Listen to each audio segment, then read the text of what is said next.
talk softly. All right, I'm going to breeze through a few of the opening slides. A quick bio of myself. I'm Mэтт Zёrnsak. Appreciate you guys coming. I am a father of, it shows 3 up here, but that's actually 4 as of a couple weeks ago. We just had our 4th child, another boy. I'm an avid traditional bow hunter, love hunting from the ground, and I love competitive archery. I love competing in all the IBO events, and I also like indoor archery as well. I just feel like it's so challenging, and there's no better way to prepare yourself for shooting under high pressure than going and testing yourself against the best in the country. We also started a YouTube channel about 18 months ago, starting off with the Push, a traditional archery film. It's doing very well out there, a lot of great response, so we started putting more video content out there, and then that flowed right into a podcast, the Push, a traditional archery podcast. Tim Neville right here, my partner. We're enjoying the time. We have 4 wonderful sponsors, 4 partners, Shot IQ, Selway Archery, RMS Gear, and Stalker Stick Tips. So what's the intent of this seminar? What am I doing up here? So what we're looking to do is demystify aiming methods. With traditional bows, traditional archery, you think about just staring at the spot and letting your body get the area exactly where it is. Let your subconscious take over. But there are ways to make it a little bit more logical, make it a little bit easier for your beginners coming into your shop. So what we're going to do is we're going to explain some of the various aiming methods, equipment setup, and then the actual application and modifications of what we can do with these aiming methods for the game that you're playing or the game that you're hunting. The mission here is retention in the sport of archery and traditional archery. What does this mean to you and your business? Understanding of, having a firm understanding of aiming methods and aiming systems brings short-term accuracy for your customers. Short-term accuracy brings satisfaction and motivation, and then that spills right into short-term sales. So those short-term sales will then obviously move into retention, and retention in the sport will bring future sales for your business. So this is, in my opinion, one of the most important slides in this slideshow, the hierarchy of archery. So we're talking about aiming methods up there, but without a good foundation, aiming methods don't mean anything. So how many, show of hands here, who came to Tom Plum's biomechanical form seminar on Thursday? How about Joel Turner? Okay, a lot of hands there. Those 2 bottom foundations are interchangeable in my opinion. Mental control and good biomechanical form are paramount. You got to start with that good foundation. And then equipment tune's next important. And at the very top is aiming methods. It doesn't matter. At the end of the day, your body's going to take care of it. You're going to get used to it, whether you're an instinctive aimer or you're a string walker.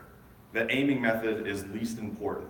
And I find it so interesting with traditional archers is the self-identity we have with the way we choose to point the bow or aim the bow.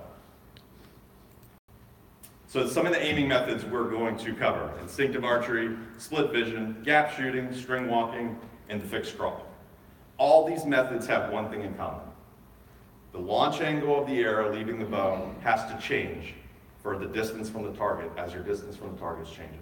It's that simple. Doesn't matter how you point the bow. Doesn't matter if you're paying attention to the tip of the arrow with your conscious mind or your subconscious mind. At the end of the day, everyone shooting a bow has an arrow on it, and you have to change the launch angle to get it to impact where you want it to go. So instinctive aiming. Here's Drew Kohlhofer, looking good here in camo. It's arguably the purest form of aiming. Your conscious mind is focusing on the spot, and your subconscious mind is given the freedom to set that trajectory to get your arrow arcing towards the target. It's really good for aerial targets and moving objects, and it's really good for the balls of the wall. Be ready for anything in your face bow hunting. Instinctive aiming is very simple for the people that have good hand and eye coordination, but we don't all have good hand and eye coordination, okay? So the trajectory change is implemented by the subconscious mind. So instinctive aiming. This is what your sight picture typically looks like for the instinctive aimer. The better you can focus on the spot you want to hit, the more accurate you're going to be. Look at the intensity in these 2 instinctive archers' eyes. This is the Kohlhofers of Selway Archery, the owners and operators of Selway Archery. Very, very accurate instinctive archers. And look at the intensity. It's all about how much you can focus on that spot. So split vision. Split vision is a perfect blend between instinctive aiming and gap shooting. They're aware of the arrow tip with their conscious mind, but they're not really aware of the actual distance to the target. They're kind of still straddling that middle line between instinctive aiming and gap shooting. The conscious mind bounces back and forth between the arrow tip and the target on where they want to hit. And, most split vision shooters will comment that the tip is mostly used for your left and right windage, but not so much setting your trajectory. The split vision archer has a slight familiarity with their trajectory, but not as much as a gap shooter, but they're still allowing the subconscious mind to change the trajectory of the arrow. But again, the arrow tip is mostly used for the split vision archer, just to gut check themselves on their left and right. So this is what a split vision archer sees. Their mind is bouncing back and forth between the tip of the arrow and the target and where they want to hit. About 30% on the tip of the arrow, about 70% on the target. So let's get into using the arrow. So a question I always get, why don't you just put a sight on your bow? And my response to that is, why would I put a sight on my bow when I have 6 perfectly good ones in my quiver at all times? So what I mean by that is the tip of your arrow is a single pin sight. If anyone's familiar with shooting a single pin sight on a compound, the tip of the arrow is the exact same thing. It's right in front of you. Everybody loads a single pin sight into their bow for every shot. So I'm going to show you how to use that single pin sight. So a couple of the key terms you're going to need to know moving forward through this presentation is point on distance. So your point on is the point at which the distance from the target that you draw back with your specific anchor point, draw weight, arrow weight, the cast of your arrow that you draw back and you close one eye, you stick tip of the arrow right where you want your arrow to impact, and then you see this nice beautiful arc and it strikes right where your tip of your arrow was aiming. That's your point on distance. So a couple holds that you need to be familiar with. When I'm talking about that point on distance, let's say you had a point on distance of 20 yards and you're aiming at this target right here at the screen. Some of the holds is a cut hold, which means that you're taking the tip of your arrow in your sight picture and you're cutting the center of that target, right where you want your arrow to go, right here in this 10 ring. Okay? A 6 o'clock hold, which is really popular with traditional archers, is holding right here at the bottom of the yellow. Okay? And then you have an eclipse hold, which means you're covering up, you're nestling that tip of the arrow in your sight picture right over that yellow. Okay? A gap is, depending on the distance from the target, you are purposely sticking the tip of your arrow below the target a certain distance, and the space between where you want your arrow to hit and the arrow tip, that is your gap in your sight picture. And stacking is just the opposite. It's putting your arrow above the target a certain distance, past your point on distance, and we'll talk all about that here in a minute. Gap shooting. This is what a gap shooter sight picture looks like. That little red distance there is the gap. The arrow tip is below the target. Okay, a gap shooter has a concrete understanding of his arrow's trajectory caused by his equipment tune and his arrow recipe. He's very aware of the arrow in his sight picture. In setting gaps, there's a couple methods. There's the direct method that I'm looking at that back wall and I'm 20 yards away, and I know that I need to stick the tip of the arrow 15 inches below the target to get my arrow to arc and hit where I want it to go. Okay, that's a direct method of setting gaps. So I'm looking at that target and I'm estimating what does 12 inches look like at the target. There's the indirect method, which is instinctive gap, okay? And most hunters will use this. They got a deer walking by 15 yards and they just instinctively draw back and they're gut checking their sight picture. They're staring at the tip of their arrow in relationship to the target, but they're not saying, that deer is 15 yards, I need to stick the tip of the arrow here. They're just kind of looking at the sight picture, waiting for it to look good, and then they execute the shot. So another thing we'll talk about here in a later slide is gapping at the target and gapping at the bow. My mouse is jumping around here, sorry guys. And trajectory change is done by your conscious mind, consciously sticking the tip of the arrow up or down on the target. Okay, the tip in relationship to the target. Here we go. Gap shooting. Got a nice target here. Here's your archer. This is your line of sight, and here is a standard trajectory of what an arrow looks like. You can see it's slightly pitched towards the target side. Typically, a traditional archer with hunting weight arrows, hunting weight bows, their trajectory is about, their point on distance is about 40 yards. And that's what we're showing here. This is an example of what point on is. That archer is looking at the line of sight to the target, he's drawing back, he's sticking the tip of his arrow right where he wants it to go, and that arrow is arcing up and impacting right where he wants it to go. So another couple key words here is the max gap. The maximum gap is the distance at which your arrow is at the apex of its trajectory on its way down to the target. Okay, so that's your maximum gap. If that target was sitting at this distance, he's going to have to put his tip of his arrow equidistance from his maximum gap to get it to hit. Okay?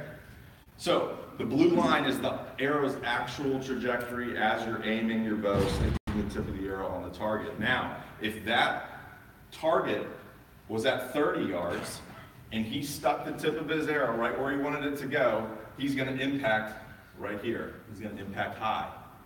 So to combat that, that archer is going to have to know the distance, how high he's actually impacted. And he will stick his arrow tip here on the red line when he executes the shot. And his arrow will impact at the line of sight. We all understand that? Is that pretty clear? Okay? So what a gap shooter will do is he'll go out and he will stand at all these distances away from the target, and he will draw back and stick the tip of his arrow right on that target, execute the shot, and he will impact high. He'll walk up to the target with a tape measure, and he'll measure at 22 yards, he'll measure 26 inches from the intended spot where he wanted to hit to how high he hit. So now he knows at 22 yards, he has to stick the tip of the arrow 26 inches below the target.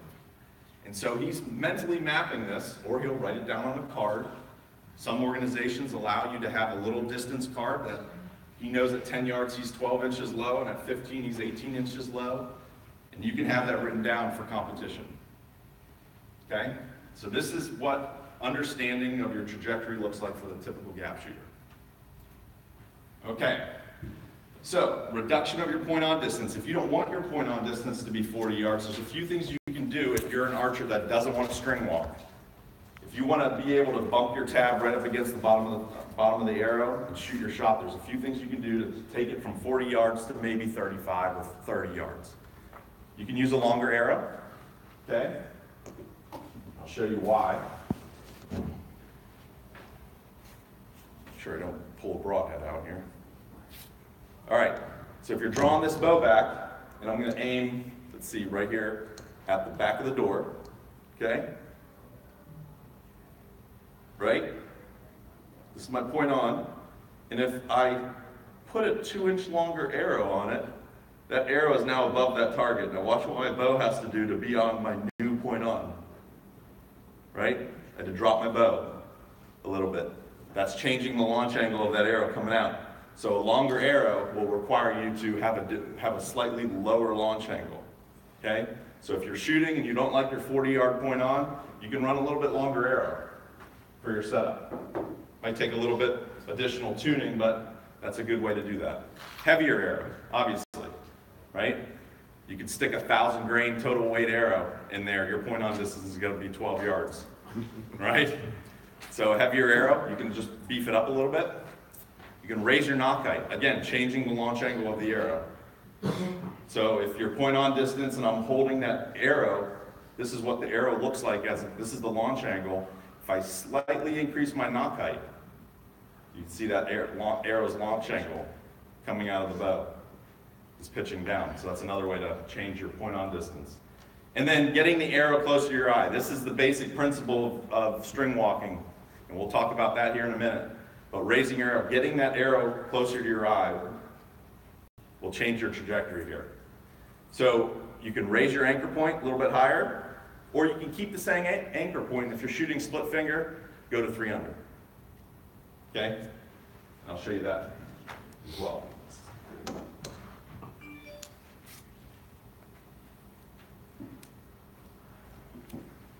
Split vision, or I'm sorry, split finger. Okay? See the arrow in relationship to my eye? 300. See how it's closer?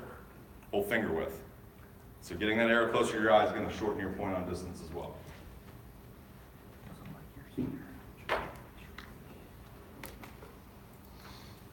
Gap application, we talked about this a little bit. One final trick that you can do, if you minimize your point on as far as you can, and you're still dealing with relatively large gaps, okay? Who's this guy? Don't shoot me, sorry.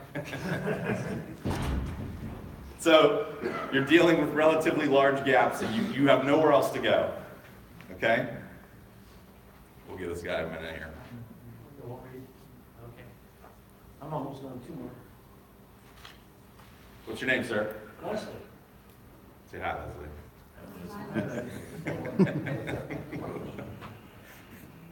Say hi to the Push family, Leslie. There's 2 of us. Thank you guys, appreciate it. Thanks.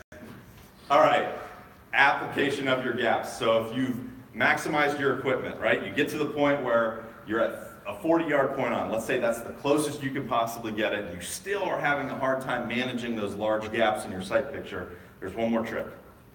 Gapping at the target and gapping at the bow. Sometimes your customers just won't be able to understand. They can't see 12 inches at the target. They just can't see it.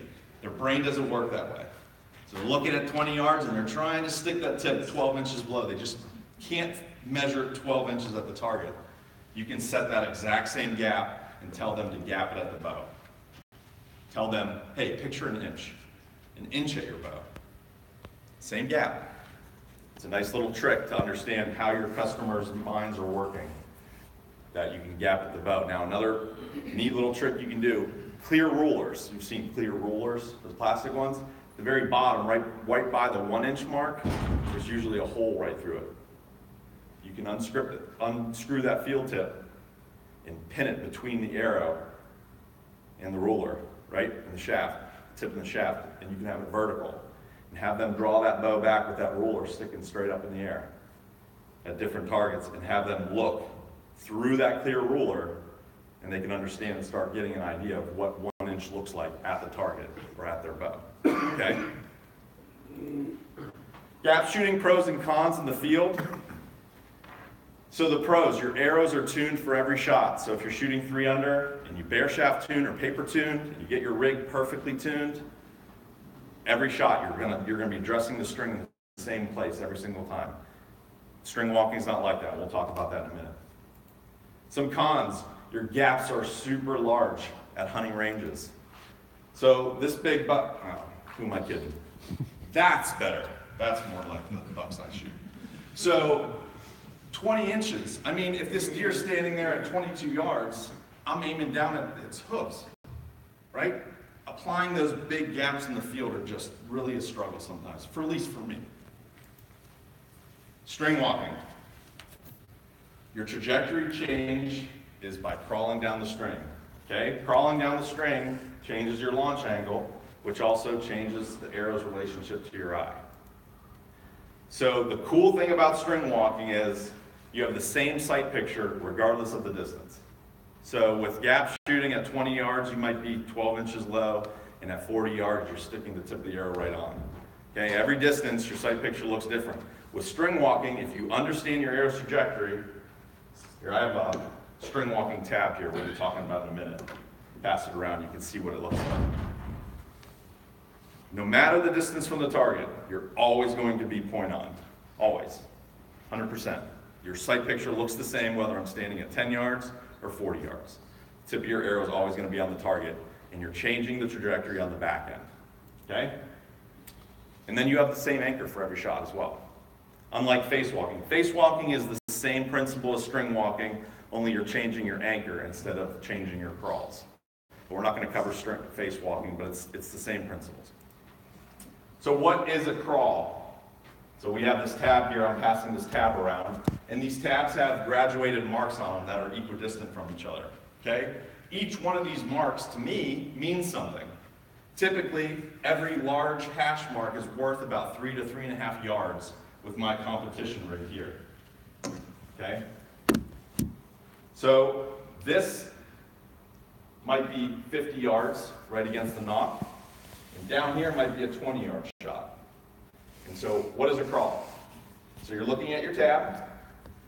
I know, I look at the distance of the target.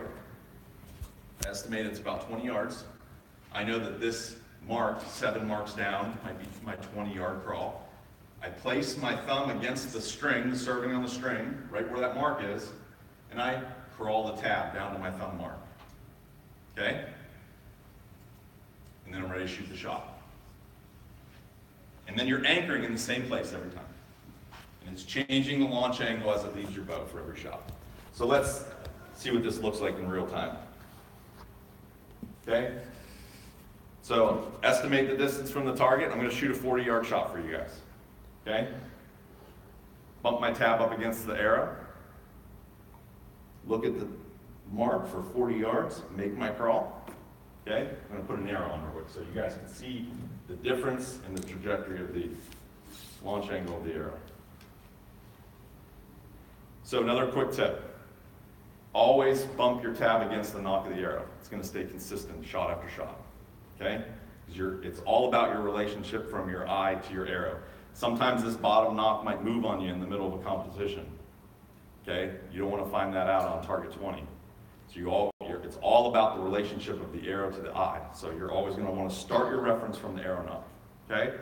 I'm going to look at 40 yards, make my 40-yard crawl. Okay? And anchor in the same place. Okay? So notice the distance of the back of the arrow to my eye. Okay? Now, I'm going to shoot a 20-yard shot. Again, anchoring in the same space. Look how much larger that crawl is. Now look at that arrow. It's right under my eye. Okay? So I'm changing that launch angle of that arrow as it's leaving the bow. From here to here. Obviously, if this is the launch angle of the arrow, it's going to be a farther shot. So the further away the arrow is from your eye, the further the shot. Here's the basic principle of string walking. That's a close shot, that's a far shot. So that's how I remember it. The closer the arrow is to your eye, the closer the shot. The further it is away from your eye, the further the shot is. Okay? Let's talk about string walking. Same scenario here. This is the trajectory. Here's your point on. Taking that tab and sliding it right up against the knock. Draw back, stick your tip of the arrow right where you want it to go. 40 yards. That's your 40-yard point on. String walking, everything is your point on. Okay? You're just changing the trajectory of the arrow for every shot, the launch angle of the arrow. Okay? So this is the same trajectory. Here, it's the same trajectory of the arrow. We're just changing the launch angle. We're just pivoting along the archer. We're just moving this, and we're changing our launch angle for every distance, right? All right, so this is what a string walking tab looks like. I'm passing it around. Someone should have it. Okay? So 52 yards might be 2 large stitches down. 42 yards might be 4 large stitches down, and then you start getting down to the 32 and 27s. Okay? Let's talk about my competition rig that I used last year at the IBO Worlds. So I ran a 2-crawl system. Okay? What I did was I ran a 27-yard crawl, which was 7 large marks, and I would use a cut hold for a 27-yard shot. So if I looked at the target, thought it was 27 yards, I'd make my crawl down to the 7 mark, and I'd stick the tip of the arrow to where it was cutting that 11 ring. Okay? Now if I thought it was 30 yards, I'd make that same crawl, but I would eclipse hold the 10 ring, because I knew I'd drop it and impact about 1.5 inches low with an eclipse hold. And then if I was at 25 yards, I'd use this 6 o'clock hold. Again, since my point on distance was 27 yards, if I was 25 yards away from the target, I'm going to impact it a little high. So I'd use a 6 o'clock hold. And my second crawl for the 2-crawl system that I ran would be 8 large marks. And 8 large marks, you can see that was worth, just jumping from one large stitch was worth 5 yards on my tune last year with the arrows that I was running. And so instead of this cut hold, if we go back, that cut hold being 27 yards was 7 marks. I dropped down to 8 marks, now it's 22 yards. So that one large stitch at that distance down the string was worth 5 yards to me. So if I thought it was 22 yards, I'd stick the tip right here with a cut hold, and then anything 10 to 20 yards, any short shots, which typically at the IBO World Championships, there's not any targets that are between 10 and 20, but I'd gap 3 inches low.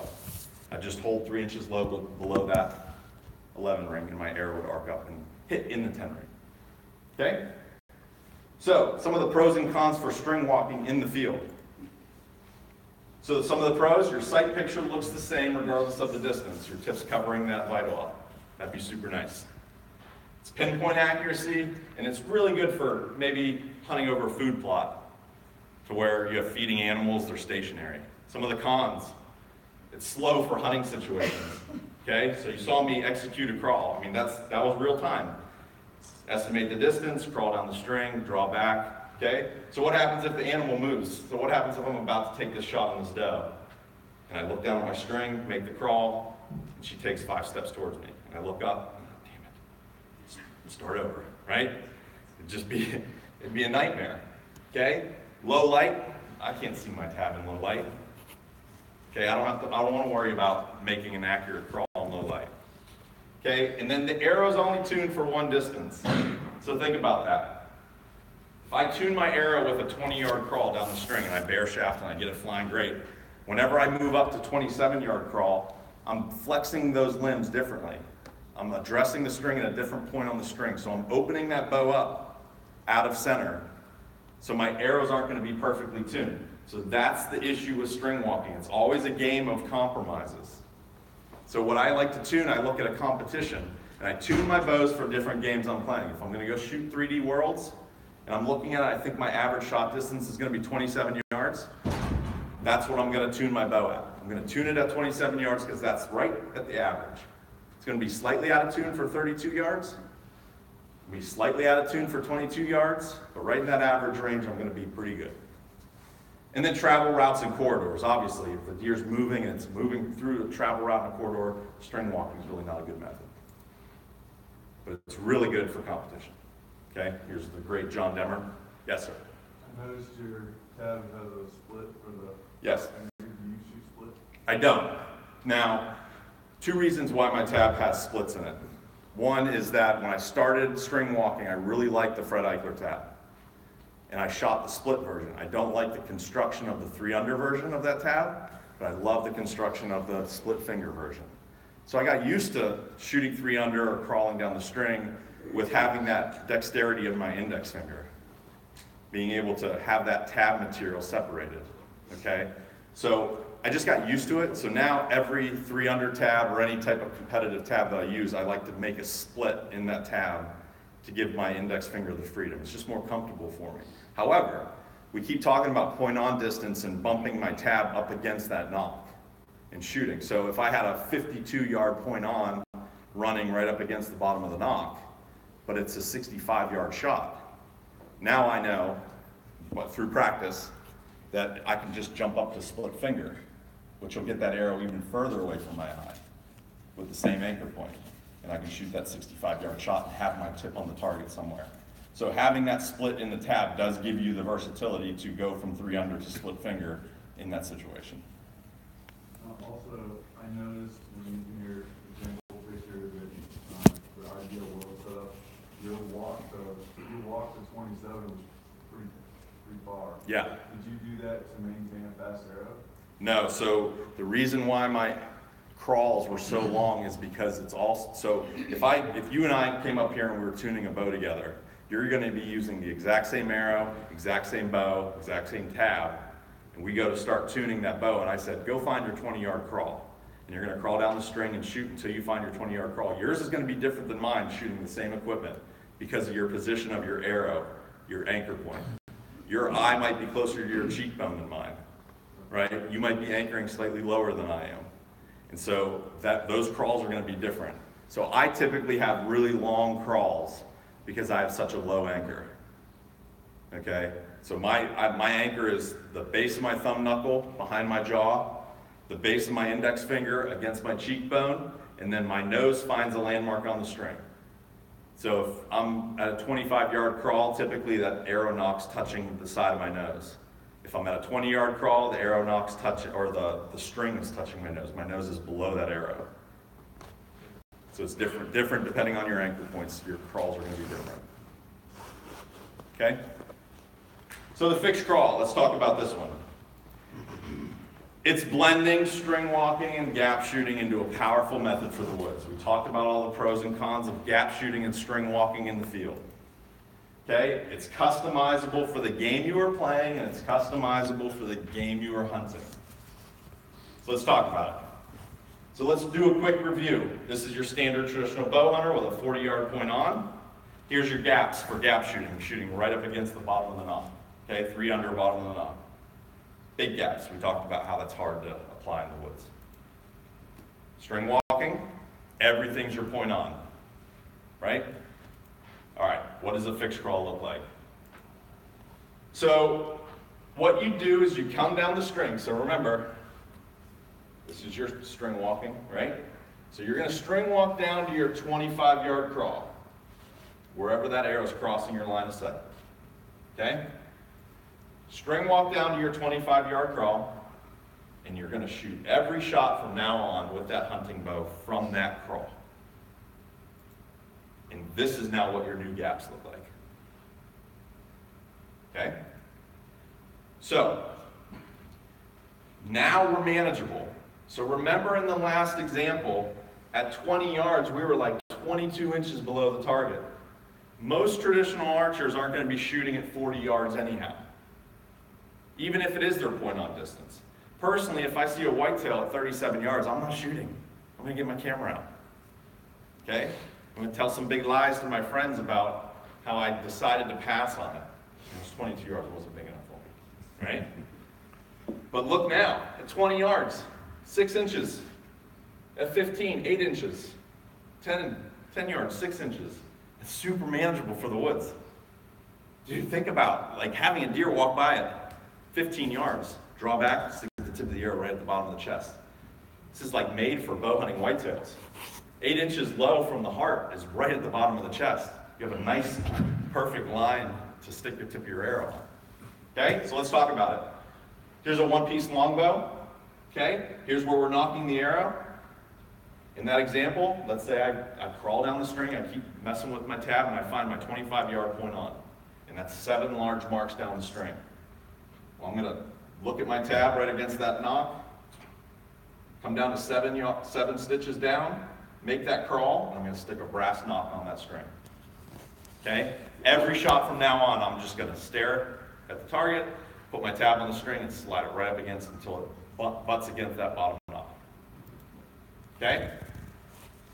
So, this is what my sight picture looks like. This is the new Stalker ILF bow. Okay? See, this is where my arrow goes, this is my point on, or this is my crawl, my fixed crawl. So every shot I'm going to shoot, shooting this bow, I'm just going to slide my tab up against that string. Right? None of this staring down, making a crawl. Ah, damn it. Doe moved again. Oh, damn it. Right? None of that. Just stare at the target, wait till it bumps up, and I'm going to shoot my shot. And I know my gaps now. Okay? So, my sight picture.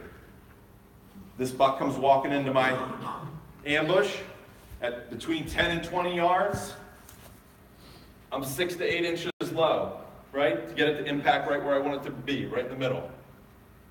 So it doesn't matter if he's at 10 yards or 20 yards. I don't need a rangefinder in the woods. In my head, it's just, is this deer short? Is he point on or is he far? That's all I think about in my head. So this deer right now is short. Okay? I'm going to stick the tip of the arrow right at the bottom of the chest. Here's point on. I just raise it up 8 inches. Put it right where I want my arrow to go. And then if he's at 30, covering him up. And notice the arrow tip. Notice the arrow tip gets larger in your sight picture as the animal gets further away. The arrow tip diameter in relationship to that target, as the target gets further away, it's going to start growing on you. All right? So this might be what your sight picture truly looks like. This is what the tip of your arrow looks like in relationship to that target. Then he gets to 25 yards, it gets a little bigger in your sight picture, it gets to 30, it's a little bit bigger. But this is what my hunting bow every single year looks like. This is how I apply my gaps in the woods for whitetail hunting. If I'm going elk hunting, Joel Turner's taking me elk hunting, aren't you?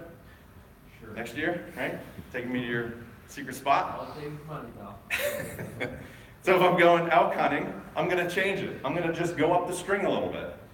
I'm not going to run a 25-yard crawl. I might run a 30-yard crawl or a 32-yard crawl. Now, the further you get down this line of sight, the larger your gaps are going to get, right? This is your worst case scenario. This is your best case scenario. So if I'm like in this 30-yard range, the trajectory is going to be a little bit more bulbous, a little bit longer. But the height of an elk vital, you got a lot of error there. So this is what 10 to 25 yards would look like for me. For an elk, just stick it at the bottom of the chest. 30 yards right where I want it to go. 35 near the top of the back. Real simple. Okay, let's talk about the fixed crawl pros. A little bit of review. Here's the gap shooting pros and cons, and here's the string walking pros and cons. And what we're looking for a green check, like our method captured it in the pros, and we want a red X in the cons. Okay? Arrows tuned for every shot. So one of the awesome things about gap shooting is you're addressing the string at the same spot every single time, and wherever you tune you're going to tune your arrow there. So every shot, your arrows are going to be tuned. Same thing with the fixed crawl, right? So we're always going to be shooting from that knock down the string. You address the string at the same location, and our gaps are not very large. Okay? So we solved the gap shooting conundrum. Okay? The only problem with the string walking is we did not capture the same sight picture for every shot. That would be really nice. But we didn't capture that one. But that's okay. Our gaps are real small. They're manageable. It's good for feeding animals. It's not slow. It doesn't matter if the animal moves. It's okay in low light. Arrows not only tuned for one distance, and it's not bad for travel corridors. It's fine. Okay, so we did pretty good. Fixed crawl solves a lot of problems. Fixed crawl cons is bow noise. So if you have a one-piece longbow and it was tillered for split finger, and now you're crawling down the string an inch, the first couple shots, your customers might go, man, we made my bow real loud. It's because your limb tips are now coming to brace out of time with each other. So when you're drawing back down the string, you might be flexing that bottom limb more than you're flexing the top limb. So that bottom limb is going to be quicker coming to brace. It's going to come to brace first before your top limb, and you get this weird oscillating. It's loud. You can combat that by raising your knock height. Okay? Again,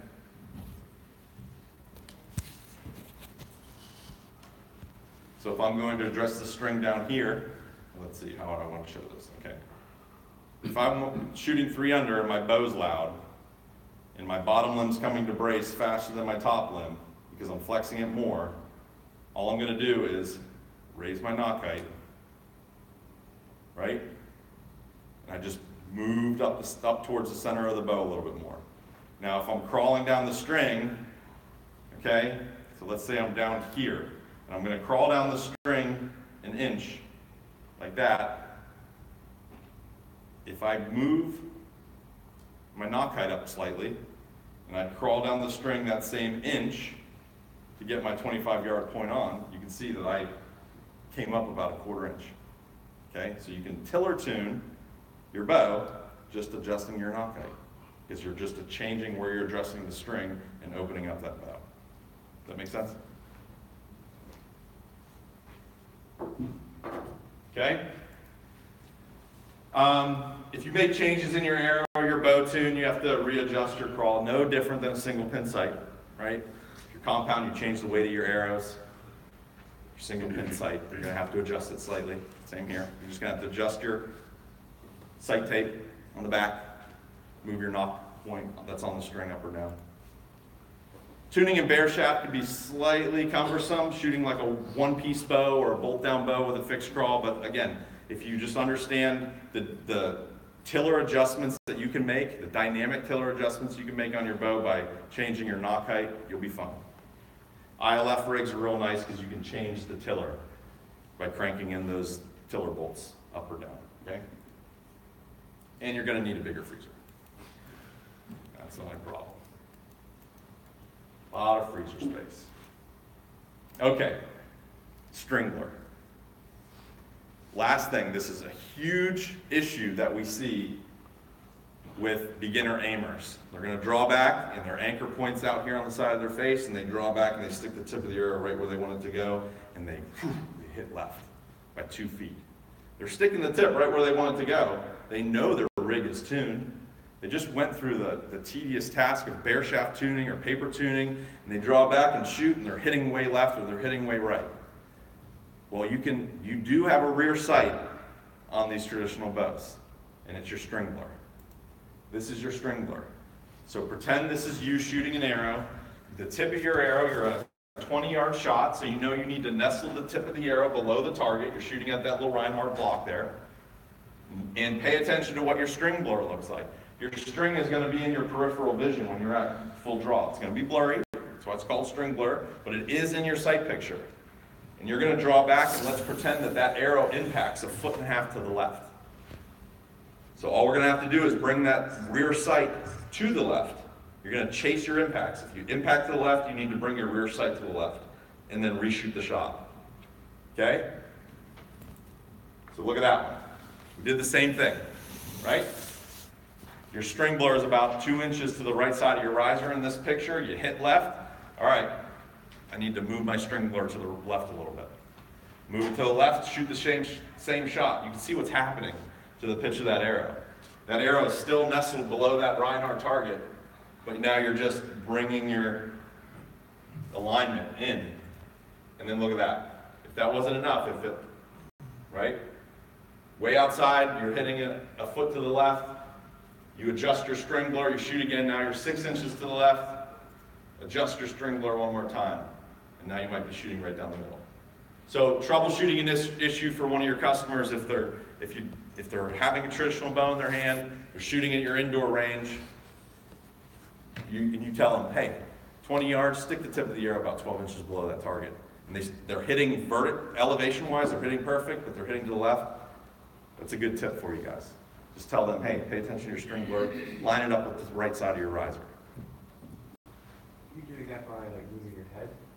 So you can bring that anchor in tighter to your face, okay? But you can also change the bow's relationship, your alignment, right? Or you can lean your head in towards the target as well.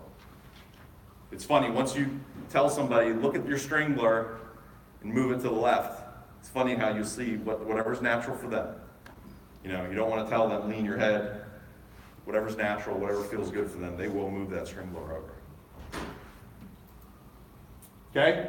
I just want to remind everybody of our great partners, Selway Archery, Stalker Stick, Bows, RMS Gear, Shot IQ, and remind everybody of the foundations of archery. What we just went over, we just spent an hour talking about aiming methods, but again, aiming methods are the least important. Mental control and biomechanical form, those are 2 interchangeable foundations of importance. You got to have that. Aiming methods, understanding of your aiming methods is just icing on the cake. Okay? Then the next important is having tuned equipment, and then aiming methods is the least important of all this. Okay? We are the Push. If you're not familiar with what we do, we have films on our YouTube channel. And we have a podcast, The Push, a traditional archery podcast. We're on Instagram and Facebook at The Push Archery, YouTube at The Push Archery, Podbean, Stitcher, okay, iTunes, and we have a website, thepusharchery.com. All of our content is on our website, all of our YouTube videos, all of our instructional stuff, all of our podcasts. Our podcast, we bring all the major icons of the traditional community to the listener. Great knowledge on that podcast. It's cool. So check us out. Thanks, everybody. Any questions? Yes? You have to keep the bow straight up and down then? You don't. You don't. So you can't shoot with a can. You absolutely can shoot a fixed crawl with a can. Mm-hmm. Yep. Yes? Do you find that people prefer darker or lighter colored strings when you're starting to talk about string blur with them? That's a great question. I mean, I don't think it really matters. You'll see it. Now, if you're going to be really accurate, right? If you want to pay attention to your string blur for every shot and make sure that that's lined up in competition, you're going to want it contrasting with your riser. If you're going to put that string on that riser for every single shot, and maybe your alignment is the center of your riser or slightly to the right side of your riser, this is a really bad choice in string color for me, isn't it? Right? So it all depends. It all depends. And it also depends on your serving, right? Because my serving is what's going to be in my sight picture. That's what my string blur looks like. So this black is what's lining up with the right side of my riser there. But you're right, that's a great point. Yep. Any other questions? Yes? Would you say determining eye dominance would be a big thing for it? Like, because I see a lot of people right-handed shooters because they're right-handed but left eye dominant for it. Yeah. But that's squinting of the eye, closing of the eye. I mean, obviously dominance, you want them shooting the same handed as their eye dominance. However, when you close that left eye, so I'm definitely right eye dominant, but I'm not super right eye dominant. Right. So if I do the big check where I'm putting this on your nose, you can see my right eye, right? But it doesn't take much for me to be equidominant, okay? And what I notice is if I try to stare at that target and keep both eyes open, I get this weird double vision going on with my arrow tip and the target. So I have to squint my left eye. So as I'm drawing back, my eye kind of goes like this. Just enough to make sure that this stays as dominant as I can. Okay. You know, so shooting with one eye closed, you can do that. Now, I want to shoot with both eyes open really, really badly. You know, a lot of the great archers, they all shoot with both eyes open. They say it's a less anxiety-filled shot, you know, because when you close your left eye, now your float becomes really apparent in your sight picture. And if your float's apparent, you start stressing out. You're like, oh crap, I better, right? Right. So, yeah, I like to shoot with a squinted eye. When you figure that out, when you do notice. What's that? I said when you figure out how to do that, another seminar. Yeah, sure. Because I'm the same way. I'm probably mostly right eye dominant, but I switch really quickly. Right. So I do this thing where like I'm looking at two different targets at an indoor shoot. Yep. Real quickly. Yep. So I swing and close my left. Yep, I gotta Figure swing. out how to make that permanent. Yep. Yeah, I would love to. Same here. Any other questions? All right, thanks for coming, guys. Thank you.